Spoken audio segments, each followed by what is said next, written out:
Thanks, ladies and gentlemen, for joining us on this edition of The Insight on Equinox Television. I am Babla Jonathan.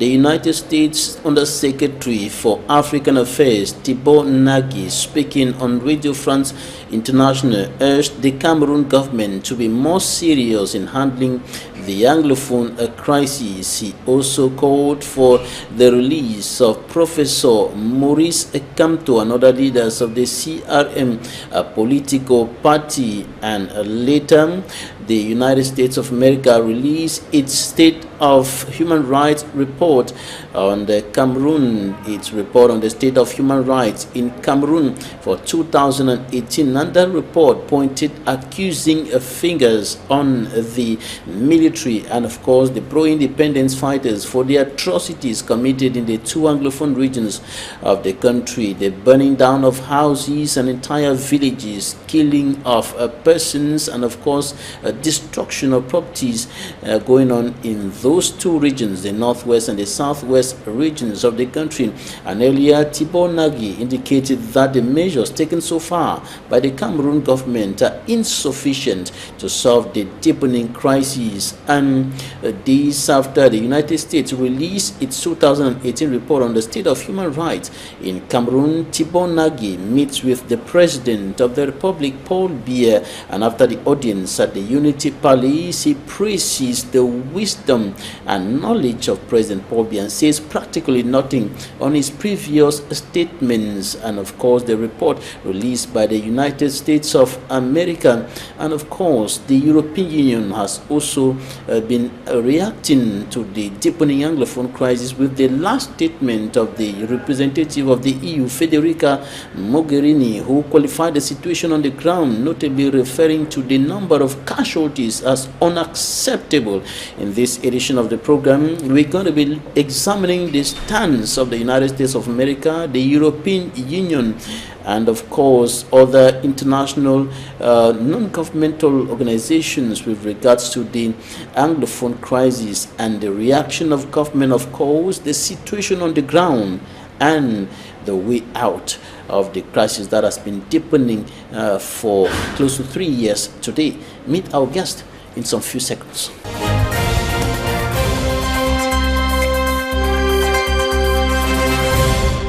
In this edition of the program, we are receiving Dr. Christopher FOMUNYOH. He is a Senior Associate for Africa and Regional Director of the Washington-based National Democratic and National Democratic Institute for International Affairs and the President of the FOMUNYOH Foundation. Doctor, you're welcome to the program. Thank you. It's a pleasure to be here. From the United States of America, you traveled all the way from Yaoundé through Bafia, right up to the west, of course, to the northwest region of the country, right to your village in Batibo. What did you see? What did you observe on the ground? Well, I think it's important that those of us who are not in the crisis areas continue to show solidarity with our brothers and sisters who are living through this crisis on a daily basis. And so having flown into Yaoundé, there was no way that I would not go to the northwest region, which is my region of origin, that I would not go to Bamenda and see the foundation and see people who are grappling with the crisis, and that I would not also go into my village, Guzang village in Batibo subdivision, which, as you rightly identified, has now become a hotbed of the current crisis, to see for myself the hardship and the suffering that our people have been exposed to and are subdued to all this time, and also get a feel for what people are going through, and also show those who are still around that we care about our people, and that at various levels each one is putting their best foot forward to see how we can seek a rapid solution to this crisis before it devours completely our populations. What is the state of Batibo today? Well, it's not the Batibo that you knew before. Grass is grown in many places that used to be open spaces and playgrounds for kids. People walk around and you can see they are under stress and a lot of pain and distress. You can even see that physically a lot of people are emaciated just because of the hardship that they've now been thrust upon. I'm also extremely worried about the psychological trauma that is now befallen our people. You having a conversation with someone and a motorcycle starts coming and everybody is frightened, or they jump into the bushes because they're not sure who is riding the motorcycle, who is driving a car that's coming. And so on top of the loss of life and the mourning that comes with that, on top of the destruction of property, on top of all of the uncertainty about life the next day, there's now this element of trauma, psychological trauma, that the populations have been exposed with, and it's not just in Guzang, Batigo, it's in the northwest, all of the divisions, it's in the southwest, all of the divisions, and I'm told that even between Boya, Omunya, and Kumba, that villages have been razed, and it's almost no sign of normal life.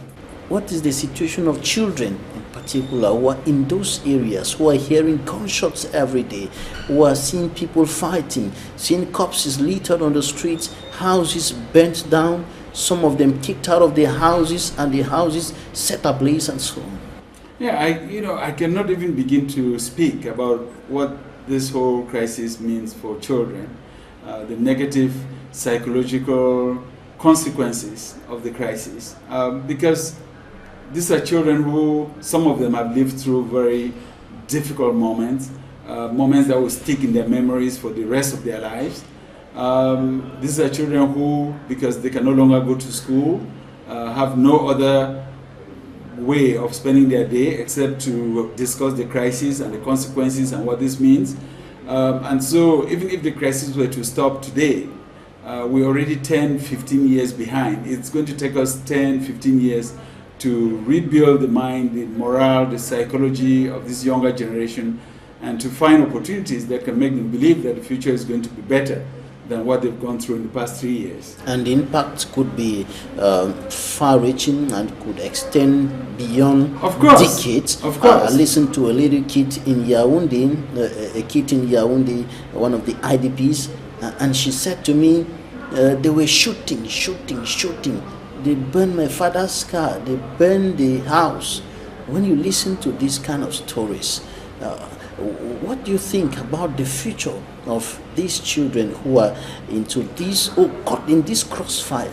No, the future is going to be extremely difficult, especially because we don't even have a system that tracks internally displaced persons. I went to Bamenda, and there isn't a camp for internally displaced persons. On the one hand, you can say it's thanks to the solidarity of the population that the population is able to absorb these individuals coming from other parts of the region or from the southwest region as well. For those who were out in plantations for the CDC, or out in the coffee and cocoa farms in Kumba or in Meme and Kupe Manenguba, who are now back in parts of the northwest, people are just traumatized, and the future doesn't bode well because they're not going to be identified in a way that can allow them to receive the specific psychological healing that is required as people try to come out of a crisis like this. And so if you don't identify those persons and they meld into the population, there's no way that you're going to be able to diagnose their specific mental needs and that you'll be able to attend to them when the crisis is over. And so people live with experiences like this for the rest of their lives. And it's so unfortunate that we're 3 years into this man-made crisis and we cannot find our way out of it. And the atrocities continue to aggravate the situation on a daily basis. And the hundreds of thousands who have been displaced by this crisis, many are in the bushes, some are in other parts of the country, many living in very difficult and even precarious conditions, depending on men of goodwill, like yourself. Recently, you handed some goods to some non-governmental organizations, religious groups, to help some of these IDPs. What can you say about this? What has been described by critics as poor management of notably the aspect of internally displaced persons? Well, you know that our country has struggled with the issues of public management for a long time, even under circumstances when there were no crises. And this crisis has just demonstrated our inability to put in place new systems that can help elevate the suffering of people who've been impacted by the crisis. And I think the absence, I mean, you almost think that the people who are refugees in other countries are better off, because there's a United Nations office for refugees that has protocols in place to be able to identify people, identify their needs, work towards their location, and then cater to their needs. But if we have a system that doesn't help identify internally displaced persons, at some point a lot of families are going to be divided. Mothers will go one way with children, fathers will go another way.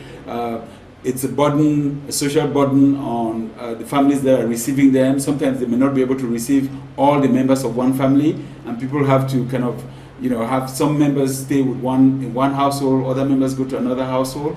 And if we don't identify this population of internally displaced persons, we're not really going to be able to give them the relief that they need. And it's most unfortunate.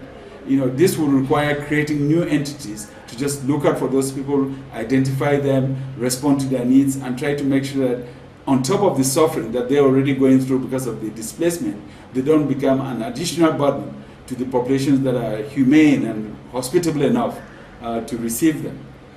You are the president of the FOMUNYOH Foundation. Yes. How many of the IDPs have you been able to reach through the religious groups and the non-governmental organizations or the civil society organizations? Well, whatever you try to do through a foundation like the FOMUNYOH Foundation, and we too have been hit by the crisis, because before the crisis, the FOMUNYOH Foundation had an office in Kumba. We had a center for women's empowerment in Kumba, which was a center that allowed for young girls who are very vulnerable to come into the center and learn new trades like sewing, like housekeeping, like just bookkeeping, just skills that can give them an opportunity in life. And many of these girls were already becoming very hopeful about the future. They were already sewing and sewing dresses and putting them out for display. They were already beginning to see for themselves that they could move from being vulnerable kids in the streets in Kumba to kids who could earn a living for themselves and for themselves, their family, and the society. Exactly. So, but for the past many months, we've been unable to open the office, and we're now even thinking of, under the circumstances, we shouldn't even put those kids in harm's way trying to come to the office or to the center, and we may have to close it down. But even when you come forward and you make a gesture, a humanitarian gesture through the foundation, it's so minute compared to the magnitude of the crisis. And so the gesture of last weekend was a way of saying thank you to the churches of various denominations, because they're providing a lot of material and moral support to the people that have been exposed to this crisis. Thank you to non-governmental organizations, civil society organizations. There was a leader of a youth organization, a leader of a women's center, and two other non-governmental organizations that are really reaching out to the most vulnerable. And because they have access to the rural areas, to villages, they know the populations that have been hardest hit. We thought by giving them some resources that could amplify their work at the grassroots level, and maybe develop a partnership where the foundation will be in a position to do more. I'm also hoping that through the foundation's gesture, other Cameroonians of goodwill who are well endowed can enhance their humanitarian efforts as well, to know that this crisis is going to require everybody's contribution to be able to help our people survive it and come out in not so bad a shape as the fears are currently. All right, you're a member of the diaspora. You're in the United States of America, and certainly you have been meeting with other Anglophones who are in parts of the United States and maybe other parts of the world, even in Europe and so on. And you've been listening to them. I know there are some who are at the extremes, others who are moderate, others who are saying this is what we want, we want division, we want federalism, we want unity, we want this or that. What have you been hearing from those people? What is their stand? Well, first of all, I would like to use this opportunity to thank the Cameroonian diaspora for its interest in the current crisis, for its contribution, which for me has has had the effect of mitigating the consequences of this crisis. I dare say I'm one of those who thinks that if the diaspora had not raised its voice, had not sensitized the international community, people would not even know that there was a crisis in our country. And compared to other diasporas that have been indifferent to the suffering of their people, I think the Cameroonian diaspora needs a lot of praise and recognition, because they've raised the profile of this crisis. They've also made financial and material contributions to the most vulnerable in our society. They've also created platforms where people can air their views, and that's been one of the shortcomings in the way in which the crisis has been managed internally. That when there's a crisis, it's important to create platforms where people can air their views, and the views would obviously differ from one group or one individual to the other. But that's the beauty of managing diversity. And my hope is that as various diaspora organizations continue to be seized by this crisis, they will continue to exchange viewpoints, and at some point when it's appropriate, harmonize their positions in order to really weigh in a more consensual manner into how the crisis can be resolved and how we come out of this. So that diversity is there and it's obvious, but for me, the first thing is to acknowledge that the contribution of the diaspora has been very positive. They have been accusing fingers, pointing at some members of the diaspora, not everybody anyway, to be masterminding, to be those who are masterminding the ongoing crisis from outside. We've heard government authorities saying they stay out there and they instigate violence at home, they provoke killings and so on and so forth, the atrocities that are going on. Well, I have a two-part response to that. I would tell you that for over 10 years, for over 15 years, when we never even knew that there would be a crisis in 2016, I was one of those saying very publicly, and you can look at even the archives of EQUINOXE television, interviews that I gave 10, 15 years ago, where I was saying that the relationship between Cameroon embassies and the diaspora community were horrible, and that these relationships were full of tension, were full of suspicion, that the administration didn't create an environment where Cameroonians living overseas would feel comfortable going to their embassy and feeling like they could maintain a cordial relationship. I'd been saying that even before the crisis came. So it's not surprising to me that the diaspora would express its views, for the most part, not everybody, but express their views in a way that show their disdain, for the government of the day. Secondly, I would say that we're still contemporaries with regards to this crisis. We know how this crisis began.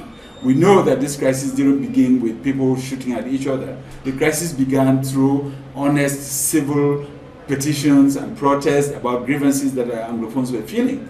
And the shooting didn't come until very late in the process, or later in the process, when people felt like they were going to be killed, whether they shot or not. And so some young people then said, but we have to defend ourselves, or else we're going to be burned in our houses. We've seen our parents being burnt in their houses, we've seen villages destroyed, and the only thing would be for us to take up arms and defend ourselves. So it's incumbent on the government to create an environment where people don't feel that they have to take up arms to defend themselves. And we cannot point fingers on people who were reacting to a situation that was created by people on the other side. So I think we have to, finger pointing is pretty easy and simple, but we must remember how this crisis started peacefully and how it degenerated to the point where some people felt like they needed to take up arms to defend themselves. And when you look at the composition of the diaspora today, when you look at the people who are demanding for one thing or the other, do you think that a united diaspora could better make an impact on the situation on the ground? Yeah, I think so. If the diasporans were to come together and agree on a common position. Yes, I think, building consensus around positions and ideas is always a healthy process. It's always a good thing, especially when you're dealing with a crisis, so people are not speaking with different voices. I understand that there have been several efforts afoot to try to get the diaspora to harmonize their position with regards to the Anglophone crisis. My hope is that at some point that consensus would emerge. But we should not be surprised that from the get-go or from the beginning that people will have diverse viewpoints, because they also come from diverse backgrounds, they have diverse experiences, and some people are feeling the crisis, the pain of the crisis in ways different from others. So that diversity is probably part of normal humanity. But the hope is that with time, they will try to harmonize their views so they can speak with one voice or speak in a creative way to put forward or put on the table a solution that will be seen as representative of the voices or of the voice of the majority of Cameroonians in the diaspora. All right, Doctor, we're going to receive from Armstrong Sander right now. He takes a look at what the newspapers reported this week. The press review by Armstrong Sander.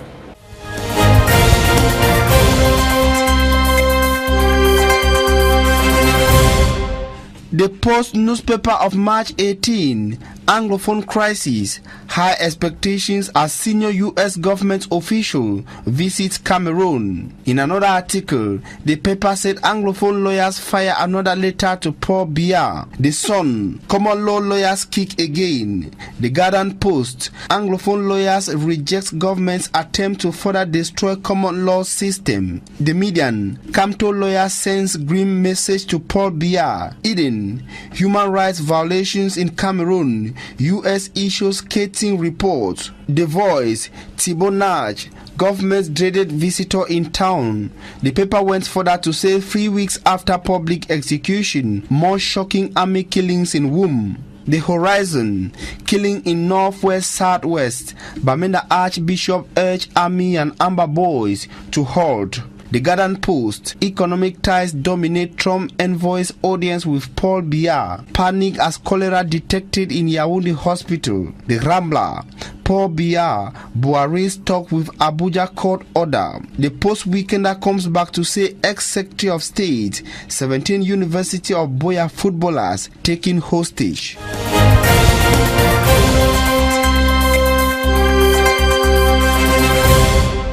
You're welcome back. I indicated at the beginning of this program that we'll take a look at the stance of the United States of America, the European Union on the Anglophone crisis.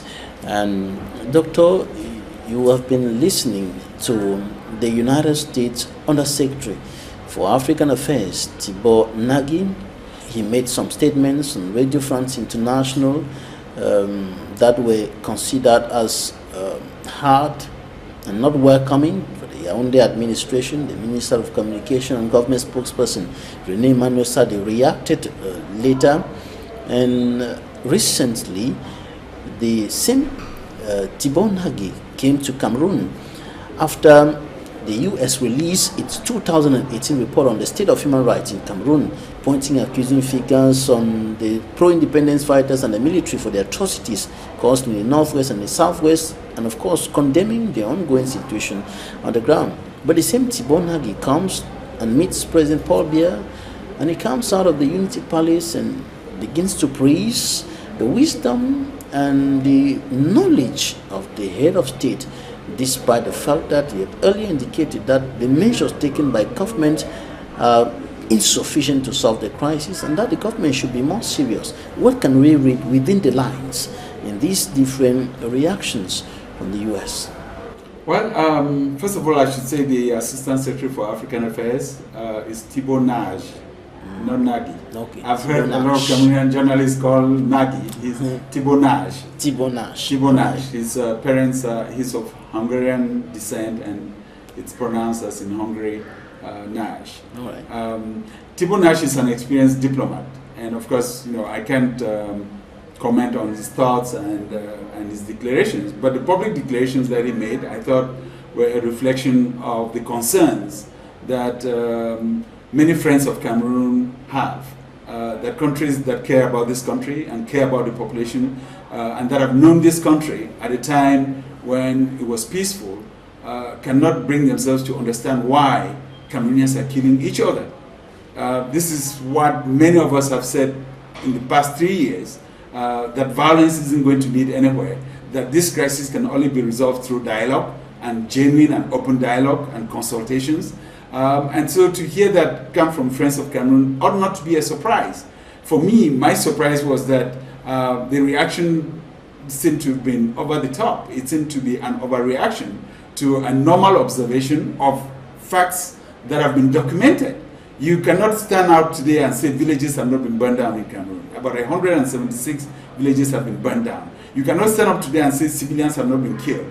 Hundreds of civilians have been killed. You cannot stand up today and say soldiers have not lost their lives. Soldiers have lost their lives. You cannot stand up today and say that there are no internally displaced persons in Cameroon. The United Nations has figures of over 500,000 people who have been impacted, internally displaced. There's now reports that close to 1 million people have been impacted by this crisis. You cannot see Cameroonians in refugee camps in Nigeria and say there are no refugees. So these issues have been documented. And I think that when your friend or your neighbor comes to you and says, you know, Jonathan, I see smoke coming out of your house.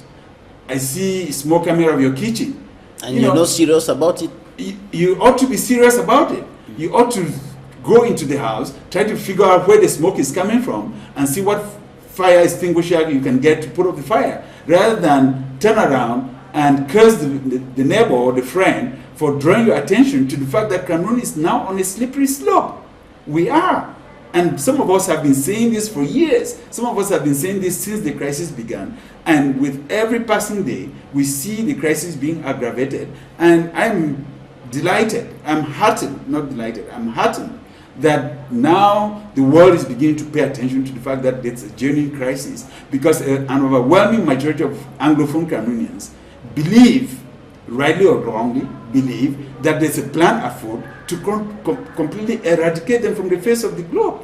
That psychology, that psychosis needs to be dealt with, and it's a real crisis. So when the United States government speaks through its Assistant Secretary for African Affairs and the European Union speaks and raises the same alarms, I think it's important for us to stop and listen and acknowledge that we have a problem and figure out how to deal with it.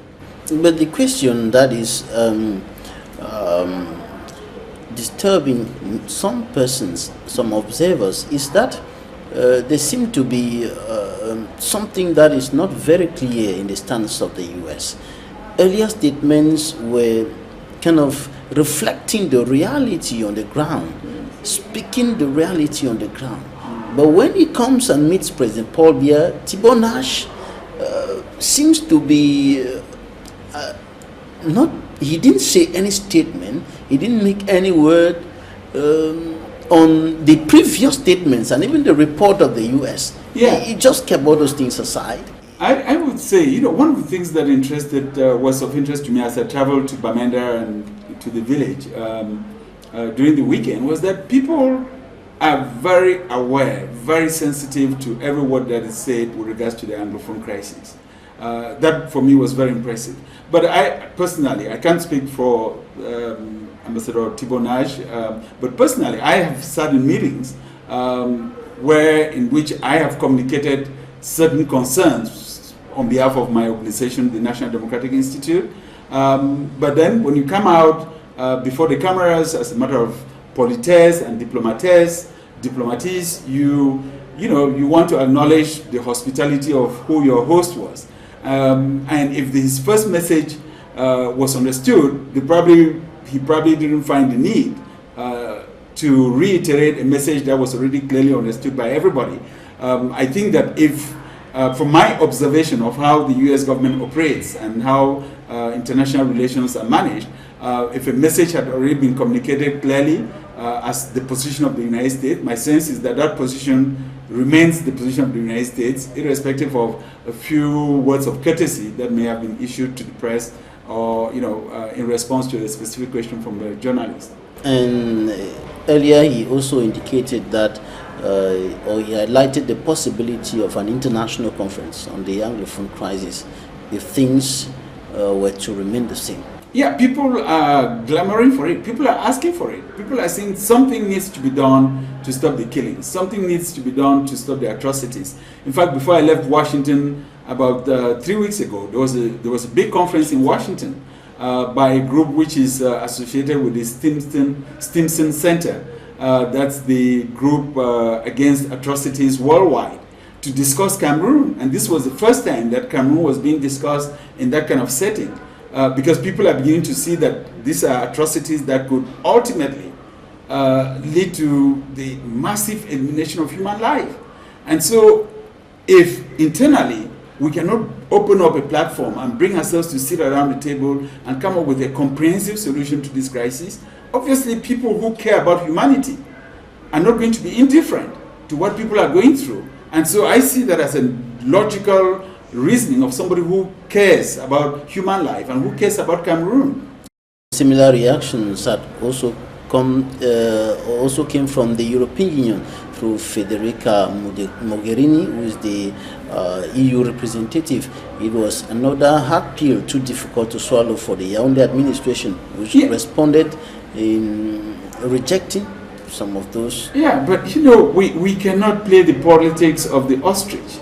If 1, 2, 3 countries that are friendly countries, that are not at war with Cameroon, that have nothing to gain from a failed state, if Cameroon became a failed state, if these countries are telling us that we've got a problem, it's important for us to listen, because they have no vested interest in saying all is fine when all is not fine. They have no vested interest in Cameroon becoming a failed state. They have no vested interest in more people dying in Cameroon. So why would they tell us that we have a crisis if we don't have a crisis? So I think it's incumbent upon us to say, you know, sometimes when you're in the heat of the action, you don't realize what's happening within your environment. It takes a friend, it takes a neighbor who cares, it takes a family member who cares to come back to you and say, no, my brother, you have got a problem. My brother, I see you not running as fast as you used to run when you were 20 years old. To raise the alarm for you. And people should take that openly. But that also is symptomatic of my concerns about the shrinking political space. Because here we have a situation where the administration doesn't listen to Cameroonians. If you say something that's critical, automatically you're not well viewed. There's no acceptance, there's no tolerance of that. And then if friends from the outside say something that they don't like, they go after the friends. Then ultimately, who would they want to listen to?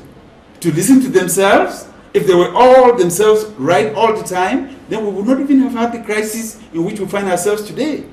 So it takes a lot of wisdom, it takes magnanimity to step back and say, you know, I'm human, I can also err. Let me listen to divergent viewpoints. Maybe they have, you know, they have something, they've seen something that I don't see because I'm in the heat of the action.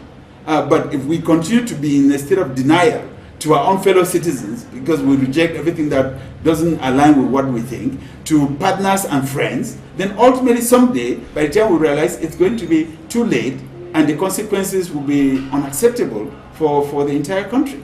The United States of America, as you were indicating earlier, you were indicating concerning the political space, the political atmosphere, which is becoming very tense. Yes. The US and the European Union asked for the release of Professor Maurice Kamto and other political leaders of the CRM political party and militants who were arrested and detained in Yaoundé in connection to a protest move organized in some major towns on the 26th of January 2019. What's your take about this? My take is that, you know, first of all, I feel a sense of frustration because many of us Cameroonians have been saying and calling for the release of Professor Kamto and the people that were arrested from the MRC or the CRM political party. In November, right after the October elections, I issued a memorandum, an open letter to Cameroonians, a memorandum with 10 points on how we could tackle the Anglophone crisis and then the political crisis that were already coming in the post-election period. But of course, you know, that hasn't really impacted the discourse as I see it. And now we're in a position where friends of Cameroon, partners, but coming from the outside, are now coming to repeat what we should have known. And so I feel a sense of frustration on a personal level because we wouldn't even have waited for them to come tell us. How do you explain that people who accepted to go to elections, which means that they accepted to be part of the political process because they've expressed disapproval of the election result that was announced, because they came out to demonstrate peacefully and have now found themselves in detention, in jail, waiting trial or going through trial for huge offenses, some of which would call for the death penalty. How many people died on the 26th of January because Professor Kamto and the CRM militants were in the streets? How many people died? How many innocent people died? I've seen countries, we have seen countries where thousands of people, hundreds of thousands of people have come out. The police and the gendarmerie have sat down with the leaders of those demonstrations and said, let's agree on the path that you're going to take. Let's agree on how many police and how many gendarmes you need to make sure that your demonstration is peaceful. Let's agree that you demonstrate from midday to 2 p.m. And it's been managed properly. And at the end of the day, people go home and the country continues. Of the yellow vest protest in France that has been going on. Absolutely. We have the protests in Algeria that compelled the president to review his stance with regards to seeking another mandate. And so on. But in Cameroon, the authorities say that the protest move organized by the CRM political leaders violated the laws, and that they were not authorized, and that it was a threat to public peace, to the stability of the country at a time when the country is hit by crisis in over 6 regions, security. I would just ask them to compare what transpired on January 26th to what has transpired in Cameroon between January 27th and the date of today. Do they think that Cameroon is now being viewed more as a threat today than it was on January 26th? And my response would be yes, because of the way in which they managed that protest.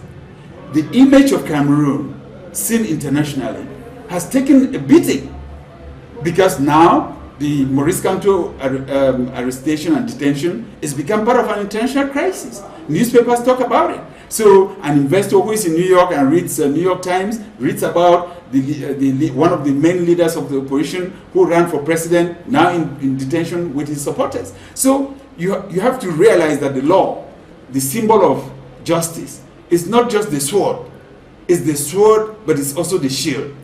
Which means that there are times when you have to take a tough stance, but there are also times when you have to take steps that can keep the nation as a whole, that can protect citizens and give them the spaces to be able to express themselves. Oftentimes, what citizens need is just an avenue to express their grievances. Once they express these grievances and they know that they've been heard, you'll be amazed that they will just go home and continue with their daily activities.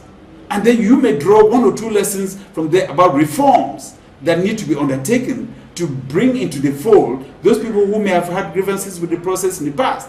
But if you shut off every opportunity for citizens to have their voices heard, then people are going to become violent, just because in human nature, if you can't speak, then you act. And sometimes you may not act in the most appropriate way. So the state has got a pedagogic role to help us through civic education, civic awareness. And that role comes by doing and not just by preaching. By doing, by comporting the state and state institutions in a way that can vehiculate a message to citizens that it's okay to express your views, even if the views are contrary to the position of the government of the day. You will be heard. You would have a platform, because this is your country and you have the right, as every other citizen, as every government official, to have your views known. That's how democracies are governed. If I understood you well, you are saying that just like the United States and the European Union requested, the political leaders who are in jail today, Professor Maurice Kamto and the others, and the militants, should be released in order to avoid an aggravation or further complicating the situation already. Absolutely, absolutely. Because, you know, we're in a situation where we have 10 regions. The 3 regions of the Grand Nord are already impacted by the Boko Haram crisis. The East is impacted by the crisis in Central African Republic. And we've seen what that has meant even for the Adamawa region in recent weeks. The Northwest and the Southwest are now fully engulfed in this Anglophone crisis. And so you had the center and the south, the littoral and the west that seemed to have a sense of normalcy. Then we went into the elections and into the post-election controversies. Maurice Kamto and the CRM won the elections in Douala. And so it means they have a base of support in Douala. They have a base of support in the West. And now you put their leadership under detention, you charge them with crimes, some of which warrant the death penalty. And we see the tension rising in these two regions. So how many regions do we have left that can tell people on the outside that Cameroon is a stable country, it's a peaceful country, it's a country that is good for business? Why are we shooting ourselves in the foot? Why are we aggravating problems that we ought to be able to solve without provoking the loss of human life, without raising tensions unnecessarily in a way that would discredit not just the country, but are now funding other negative effects? Just look at the volume of hate speech that this country has experienced in the past few months. And all of that has come because of the way in which the post-election crisis was managed. And do we think that these things are going to go away in 5 years, in 10 years, in 15 years? People will remember. And historians are already writing the history of this country. And I tell you that when we start reading those books, the past 3 years will be a very dark period in the history of our country. We're going to take some interviews right now, and when we come back, we'll take a look at Dr. Christopher FOMUNYOH's 10-point memorandum. Stay with us.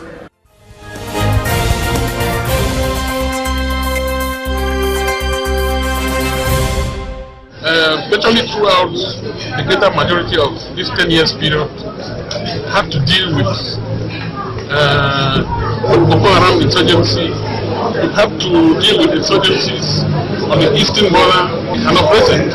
We have to look for ways to contain the difficult security situation in the two regions of the Northwest and the Southwest. All of these have their impact, not only on the economy, but particularly on public finances.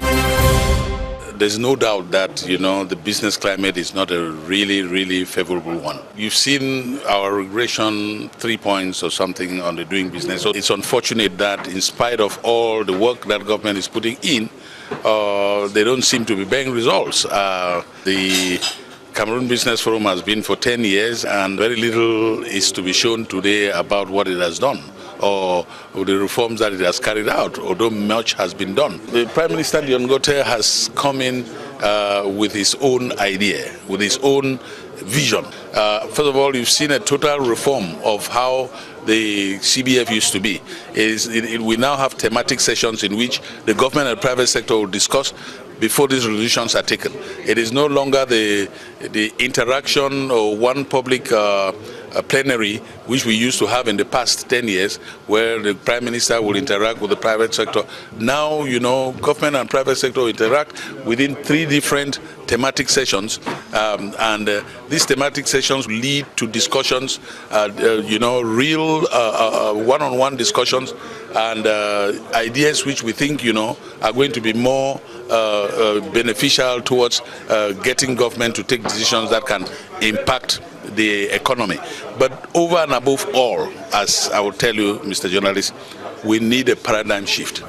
It is not the decisions that we're going to take from here that will change things. It's those who have to apply these decisions which will determine whether things will change or not. People have to be committed to what they do. People have to hear what the head of state says and do what they can do to benefit, to make this economy move forward. Cameroonians are capable of doing that. Let's move our mentality. Let's look at others. We are standing on one spot while others are moving. Let's have a change of our mentality.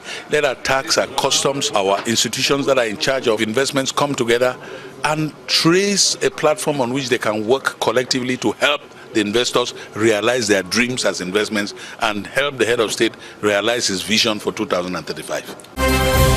We have some fiscal incentives that we have given, but the problem is that we have to make a roundup, to make an assessment of the application of this law of 2013 and the impact of that law. Because when you have what we call in French dépenses fiscales, that means the exonerations, all those decisions that we have taken. The problem is what is the the output of that. This is why the problem we are doing now is to assess the application of that law and to see what we have to keep with us and what we have to cancel. There are people who collected money from the bank, and how will they pay? Hence, this event have just happened. Normally, the place where they told us to go, that place is not good. Just like 3 weeks ago that we lost our things here. Now we saw another one here. I myself have lost a lot of, all these things you see here is my goods. I've lost a lot of millions here. And nobody to pay me or nobody to assist me over that.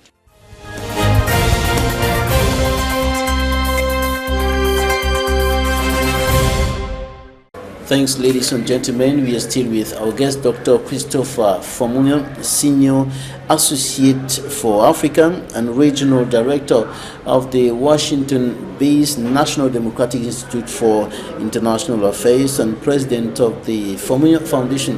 Where is the door out of the Anglophone crisis? Where is the door out of the socio-political tensions in Cameroon today? You know, in November of 2018, when I put forward those 10 points, I put them forward based on my experience helping other African countries deal with political crises. I put those points forward based on my own expertise. You know, I have a law degree from Harvard Law School. I have a PhD in political science, and I've been in professional life for over 20 years. And my sense was that if these points were implemented in a holistic, comprehensive manner, that we could lay the groundwork for the beginning of dialogue that would allow us to tackle the Anglophone problem and resolve it, and also tackle the political crisis and resolve them, and then undertake a number of reforms, very profound reforms, that will be inclusive with everybody having made their contribution, such that whatever comes from that reform package will be seen as something that all Cameroonians could embrace, and that could set the pathway for the way forward. That was the reason why I put forward those 10 points, and I still believe genuinely that if I had a platform to explain to all Cameroonians point by point through the 10 points, that people will come to understand where I was coming from and how those points could actually be implemented in a way that would diffuse a lot of the crises that we currently face today. Okay, Doctor, we'll take point by point, but in a brief, sure. in a way that is going to be brief and succinct. My first point was about stopping the killings, stopping the confrontations that we currently see. How to stop? It's easy to stop, because when you're a trained military, one of the things that the police and the gendarmes who deal with law enforcement, for the most part, they sometimes train on how to disarm people, even without firing a shot. I feel strongly from what I've seen in the years that I've come through this while the crisis was ongoing, that sometimes when there are confrontations between the boys that have taken up arms now and the military, that's when lives are lost. When the military pulls back and doesn't go into villages, even if the tensions persist, nobody gets killed, nobody gets shot at. And so you could start by doing that as a first step, and then going to point number 2, to create an environment where the boys no longer feel the need to use guns to be held. And the point number 2 would be freeing up the leaders that are currently arrested. If you free them as part of a comprehensive package, with a common understanding that their input will be needed to resolve the crisis, you can actually get them to continue to play a positive role in taking us out of this crisis. Because when you detain people, they become the symbol, the one thing that all of the aggrieved parties look at and say, this is the symbol of our crisis. They represent the symbol. And if you continue to hold them, the crisis will continue to endure. So if you do that kind of release, then... Is the Disarmament Commission within the lines of that second point? No, when I put out this point... When I put out this point, the Disarmament, Demobilization and Reintegration Commission had not yet been created. I have problems with the way in which the commission was created.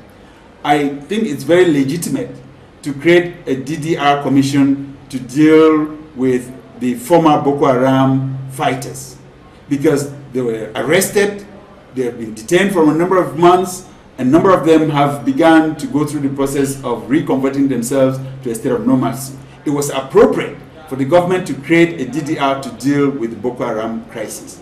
But I thought it was premature to lump the Anglophone crisis into the Boko Haram struggle.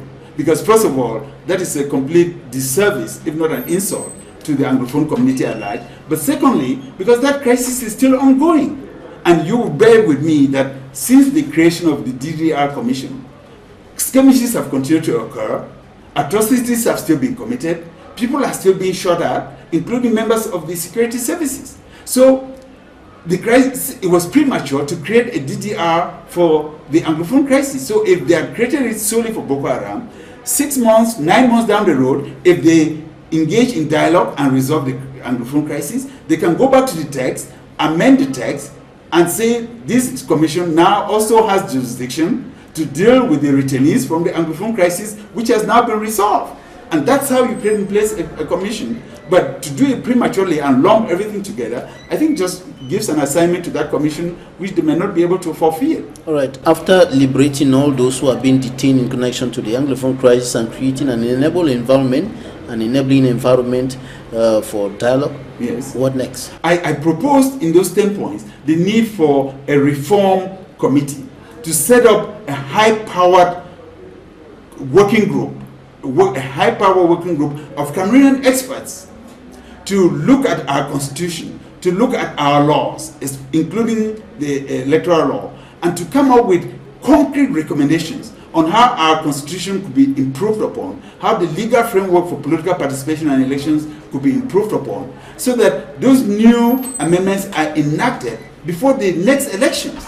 Because the past elections have reconfirmed the fears that some of us have, that our legal framework doesn't lend itself to transparent, credible elections. That's why we continue to have conflicts around our elections. If you don't deal with that and you suddenly just jump into another election cycle, you're going to end up in the same place where you started, because there will be contestation, there will be lack of legitimacy, and you will have spent resources and energy building institutions that citizens don't think are credible. So create a working group on reforms, broad-based working group that has people in there for their expertise and not their political affiliation, and give them a timeline with terms of reference, let them work on it, come up with a white paper for how our constitutional framework and our laws should be amended, and then begin to work to put in place new institutions to help govern the country. That was one of the points that I listed, something that will come out of the reform process, because you don't want to create a working group just because you should be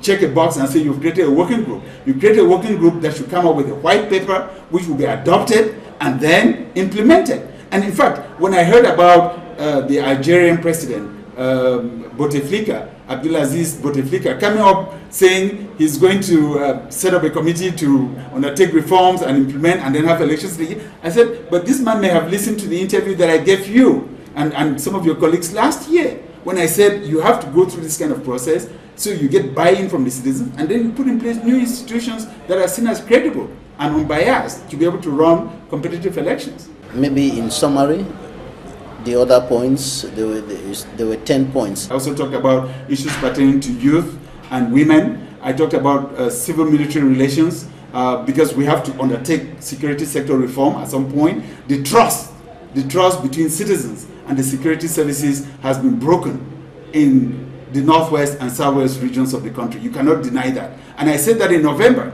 And a few weeks ago, Afrobarometer, which is a highly reputable think tank that does surveys across Africa, came up with a study that showed that in Anglophone Cameroon, only 12% of the population surveyed believed that Cameroon was a democratic country. That about 60% of Anglophones no longer have confidence either in the police, gendarmerie, or in the military. And so, if you're going to re-establish a relationship where these communities can cohabitate, you have to undertake serious security sector reform that would allow for this bond to be re-established, or else the bond has been broken. So I did list a number of points. I'll be delighted to have a platform to engage Cameroonians on those 10 points and to explain how they could be implemented in a way that could help the country come out of the multiple crises in which we find ourselves. Dr. Christopher FOMUNYOH, Senior Associate for Africa and Regional Director of the Washington-based National Democratic Institute for International Affairs and President of the FOMUNYOH Foundation. Thanks for coming. Thank you very much for having me. It's been a real pleasure. Thanks, ladies and gentlemen, for staying with us. That's it for this edition of The Inside. Take the appointment for next Sunday. Another edition will be coming up.